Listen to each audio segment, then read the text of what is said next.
जय श्री कृष्णा। आइए सुनते हैं सुख सागर के प्रथम स्कंद का 12वां, 13वां, 14वां एवं 15वां अध्याय।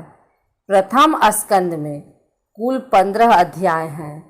कल से दूसरा स्कंद प्रारंभ होगा, जिसमें भगवान के विराट रूप का वर्णन है, तो आप सभी उसे भी अवश्य सुने। 12वां अध्याय प्रारंभ। सूत जी ने बताया, जब परीक्षित अश्वमेध यज्ञ कर चुके, तब उन्होंने देखा कि शूद्र के रूप में कलयुग राजा का रूप धरकर एक गाय और एक बैल के जोड़े को ठोकरों से मार रहा है। इस बैल के तप, दया, पवित्रता और सत्य रूपी 4 पैर थे।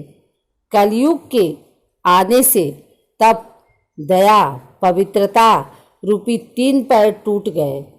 सत्य रूपी 4था पैर ही शेष रह गया। ब्राह्मण भेषधारी कलयुग की ठोकरें खा खाकर बड़े दुखी हो रहे थे।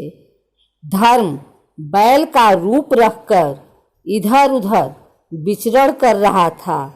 रास्ते में पृथ्वी गाय का रूप रखकर धर्म रूपी बैल से मिली। पृथ्वी गाय ने धर्म बैल से कहा कि आपके चरणों से युक्त सत्य, दया, पवित्रता, सरलता, संतोष, त्याग, क्षमा, तप, दम, सम, उपरीत, प्रतीक्षा, समता, वीरता, ऐश्वर्य, वैराग्य, ज्ञान, शास्त्र, विचार, स्मृति, बल, तेज, क्रांति, कौशल, स्वतंत्रता, बल, उत्साह, साहस, कोमलता, धैर्य, गंभीरता, सौभाग्यशील, विनय, निर्भीकता, गौरव, कीर्ति, आस्तिकता और निरहकारिता, ये 39 अप्राकृत गुण सदैव सेवा करने के योग्य थे। परंतु कलयुग ने आपके 3 पैर समाप्त कर दिए। पृथ्वी ने बैल धर्म से कहा, मुझे अपने सौभाग्य पर अत्यंत गर्व हो गया था।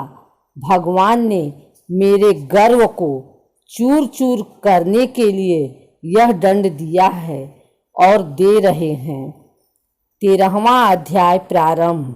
श्री सूत जी ने बताया कि गाय, पृथ्वी और बैल धर्म आपस में बातचीत इस प्रकार कर रहे थे कि राजा परीक्षित सरस्वती नदी के किनारे पहुंच गए। परीक्षित ने उन दोनों से सब हाल पूछा और देखा कि शूद्र कलयुग हाथ में डंडा पकड़कर गाय बैल के जोड़े को पीट रहा था तथा उन्हें ठोकरें भी मार रहा था। शूद्र कलयुग परीक्षित को देखकर अपने असली रूप में प्रकट होकर परीक्षित की शरण में आकर खड़ा हो गया। परीक्षित ने उसको दंड न देकर उसके रहने के लिए 4 स्थान, धूर्त, असत्य, मदपान, मद, स्त्री संग आसक्ति, हिंसा, निर्दयता तथा स्वर का 1 स्थान और दिया। बैल धर्म के 3 पैरों, तपस्या, शौच, दया को जोड़ दिया। पृथ्वी को उस दुष्ट कलयुग से छुटकारा दिया और शांतिपूर्वक संसार की सेवा और भरण पोषण करने के लिए कहा। 14वां अध्याय प्रारंभ।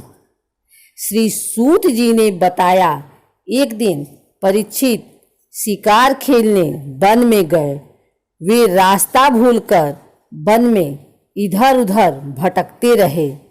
उन्हें भूख और प्यास ने बेचैन कर दिया।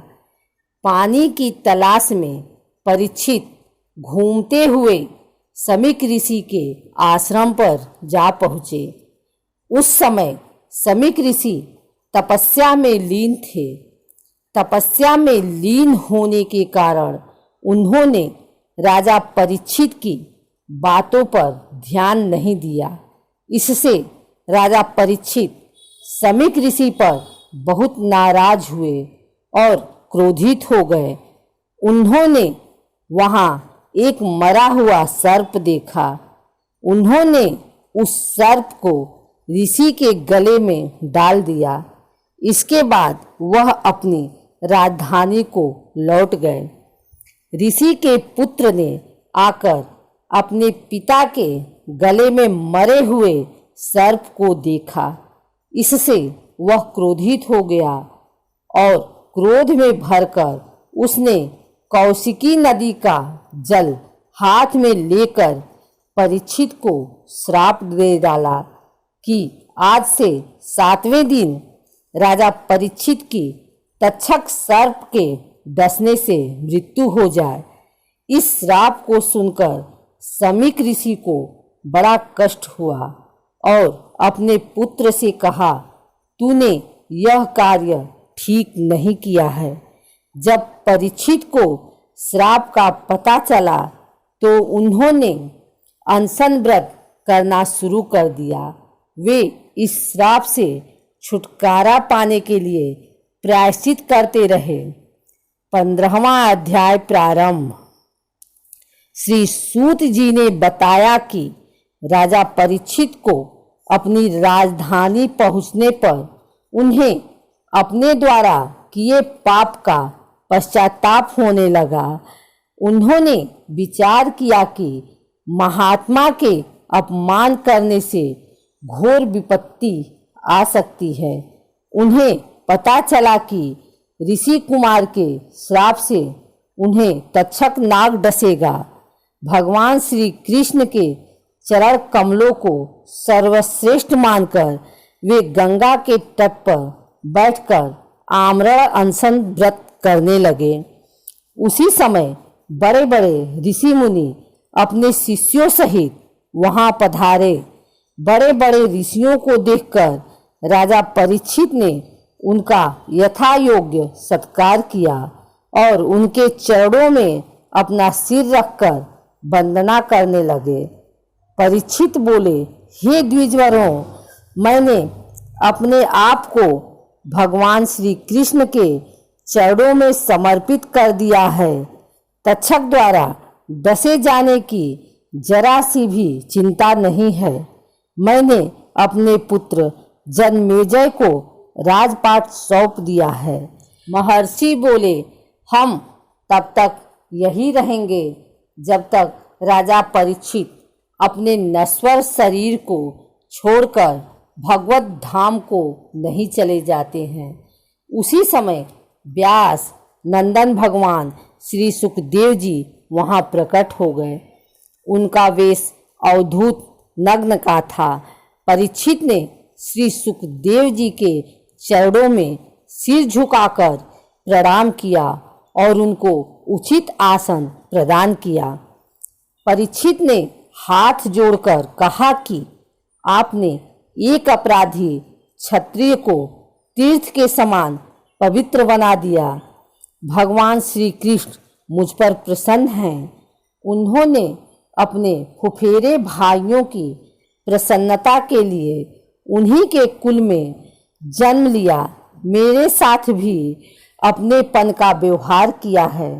श्री सूत जी ने कहा, जब राजा परीक्षित ने बड़े ही मधुर वाणी में प्रश्न किया, तब समस्त धर्मों के मर्मज्ञ व्यास नंदन भगवान श्री सुखदेव जी उत्तर देने के लिए खड़े हो गए। श्री सुखदेव जी ने बताया, हे परीक्षित, अब तुम्हारे जीवन की अवधि 7 दिन की है। इस बीच तुम्हें जो उचित लगे उसे करो। तीर्थों के जल से स्नान करके आसन लगाकर बैठ जाओ। इसके बाद परम पवित्र 3 अक्षर अ, उ, म से निर्मित ओम का मन ही मन जाप करते रहो। भगवान के एक एक अंग का ध्यान करके मन को पूर्ण रूप से भगवान में तल्लीन कर दो। समस्त शास्त्रों का एक यही निर्णय है कि भगवान के नामों का संकीर्तन करते रहो, इसी से मनोकामना पूर्ण होगी।